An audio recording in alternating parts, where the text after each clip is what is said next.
Hi friends! Today we are returning to the topic of language. A little while ago I did a video called Does Truth Matter? Where I was talking about the importance of being mindful of the different agendas that can play out when people are using language. It's important to know, is somebody trying to arrive at the truth or are they trying to establish some narrative? But implicit in both of those options is the assumption that language is being used for its primary purpose, which is to convey information. But language has other purposes. It can be used for other things. Two of those are, one, signaling your membership in some group, or two, creating an effect on your listener. So we're going to look at each of those in turn today. So, signaling that you're part of a group. Groups are important to human beings. People like to be part of groups. Many people have at sort of the center of their personal identity, their membership in some group. And so you can end up in situations where people want to let the world know that they belong to a certain group by espousing the things that people who belong to that group espouse. So people who are in my group believe these things, so I am going to, when the situation arises, affirm that I too believe these things. And when language is being used this way, whether or not the things that are being espoused are true is totally incidental to the purpose of the Speech Act. Right? The purpose of the Speech Act is to say, this is my group, and I am a good member of this group. And so you can run into this bizarre situation, for those of us who are not used to this sort of pattern of speech acts, where the fact that you point out to somebody that the thing that they're saying is not only not true but nonsense doesn't actually faze them at all. And in fact, they might be very happy with that situation, because when you are using speech to demonstrate that you are loyal to some group, if you are willing to undertake a speech act that is nonsense, what better demonstration of loyalty could there be? If somebody can actually make a fool of you and you persist in being a person who speaks the ideology of that group, you are demonstrating all the more forcefully your loyalty to that group. And it's really important because this is sort of one of the main big cleaving lines in the human population, is how much loyalty to a group is actually valued. Some people don't really value loyalty to groups at all. Don't see why people are so enthused about being part of a team, part of a club, part of a what have you. And other people take it very seriously, elevate it to the highest moral virtue seriously. You're loyal to and adherence to a group. And so, I remember very clearly being a young person at a time of sort of, post-September 11th, when we were at a sort of local ebb in our authoritarianism in the United States. And people sort of espousing things like, my country, right or wrong, and me going, why would you even say that out loud? That's, you're saying you're an idiot. That was my perception of that, because for me, I don't have any group loyalty. your willingness to adhere to a group when they're doing the wrong thing, that's a moral failing to my mind. But to others, they don't view it that way. They see your willingness to stick with your group, no matter what indications there are that maybe your group is not doing the right thing, as a virtue. And they see people who make clear their willingness to do that as people to be admired. And if you're encountering one of these people, and you happen to fall in a camp like I did, that doesn't see loyalty and adherence to a group as a virtue, it can be very perplexing, very difficult, very frustrating when you point out, hey, the thing you're saying doesn't make any sense at all, and they're just yes! They're happy, right? Because you have just demonstrated how good they are, because they are so loyal that they are willing to say the absurd thing. And you can find all sorts of fun quotes about this from people who lived through the rise of authoritarianism in the 1920s, 30s, and 40s, where they just break down that for the authoritarian, for the fascist, right, absurdity is often the point.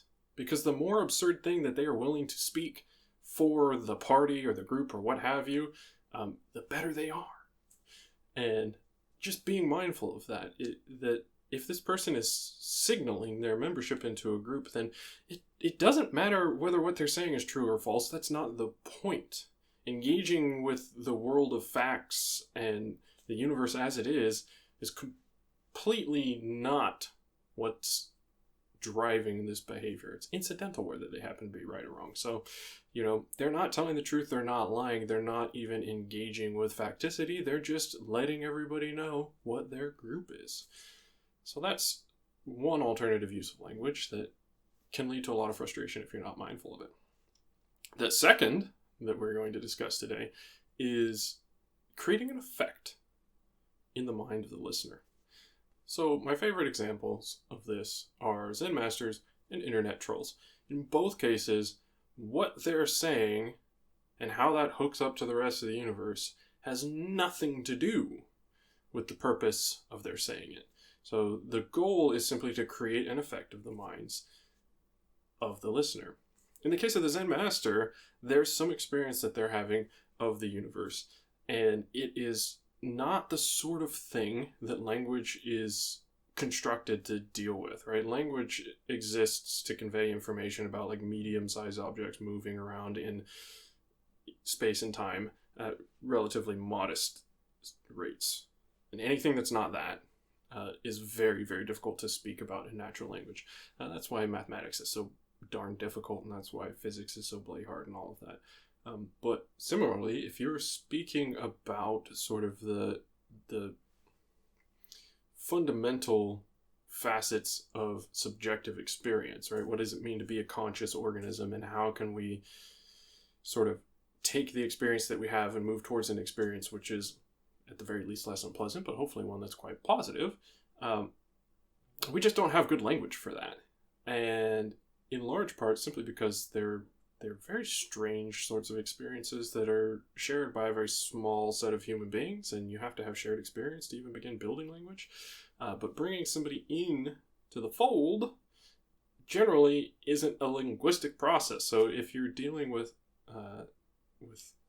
Zen teaching especially, the methods tend to be to get somebody into the context where they might have a significant experience, and then to try to break their sort of logical verbal processing engagement with the world so that they have to scramble about trying to figure out how to orient themselves, and they might stumble into the right experience, and then you can sort of go, okay, you're having it, you're doing it, you can confirm it for them, and then sort of push them in the right direction from there. And once they've had that experience, then you teach them the word that corresponds to that experience, and you can have a nice fruitful discussion. But the experience is primary. The experience has to come first, and the experiences, you can't tell somebody how to have the experiences, and so you just have to find some way other than conveying verbally the information to them to nudge them in the direction of that experience. And so you get the very, very confusing practices of Zen teaching. When I was a young man, my buddy who was going into the Marines gave me a bunch of his books, and he had a copy of Zen Flesh, Zen Bones, which is a translation of basically a bunch of stories around the Zen lineage. It's not actually very much about the teachings of the Zen lineage. And I remember reading it and going, what the heck could these people be on about? All of this is nonsense. It's absolutely ridiculous. And then I lived a year in a monastery, and then I read that book and I'm like, oh yeah, that makes perfect sense. Yeah. Okay. Yeah. Because I've had a bunch of the experiences that the characters in these stories are referring to. And so it's obvious what they're attempting to do, right? To point people towards these various experiences. That's a positive look at communication, well, not even communication, but speech acts for effect. A negative look at speech acts for effect that's probably more relevant to most people is the phenomenon of internet trolls, right? Where an internet troll is trying to say the thing that most upsets you in that moment, where you is just whoever they're talking to. And the only rational response to internet trolls, of course, is don't feed the trolls. But teaching people that is incredibly difficult because so many people come onto this experience of the internet and they encounter somebody and they assume this person believes things, that the statements that they make are an accurate reflection of their beliefs, and they see the statements and they're awful and wrong. So we got to get in there and correct this person. We got to help this person. But of course, they don't believe certainly the things that they say, and in many cases, anything. And the whole purpose of all of their speech acts or, typing acts is to get a rise out of people or to upset people or to just in general cause people to become off balance, I think is a good way to put it, right? Break somebody's poise through your verbal assault and then watch them flame out a little bit and have a good laugh. But at no point does whether or not the thing that they're saying correspond in any way to reality enter into consideration. Who cares, right? I'm not trying to teach this person something or tell this person something. I'm trying to piss them off, right? So based upon what I know about them, what they've given me, what's the thing that's most likely to piss them off? That's the thing I'm saying, right? That's the troll MO. So it's completely incidental whether or not a troll happens to speak something that is accurate or something that is inaccurate. So it doesn't even make sense to say like this person's lying or this person's telling the truth, because facticity doesn't enter into their consideration when they're creating whatever speech act they're creating. So if you don't know that, then you bite, then you engage, then you feed the troll. They get the satisfaction, no matter what happens, of just getting you riled up, and nobody learns anything, and a lot of energy is wasted. So just being mindful of that fact, and the fact that trolls don't only exist on the internet. Many of the people that you encounter in your day-to-day life, when you interact with them, will have the motivation of creating an effect on you. So those are two examples of alternative uses of language that can cause a lot of problems for folks if you're not mindful of the fact that not every speech act is founded in trying to convey information. That very often people are doing other things with speech, and so whether or not they're lying or telling the truth isn't even the correct question to be asking about what's happening. The correct question is, what's the purpose here? What's the motivation? Why did this speech act come into being, right? Are they trying to engage with the facts of the world in some way by either conveying information to discover the truth or to create some narrative? Or are they just trying to signal, hey, I'm part of this group? Or are they trying to create some effect on the mind of their listeners? Just being mindful of the fact that there are so many purposes one could be trying to achieve when speaking, and that the person that you are talking to might not have the same agenda at play as you do, can really save you a lot of hassle.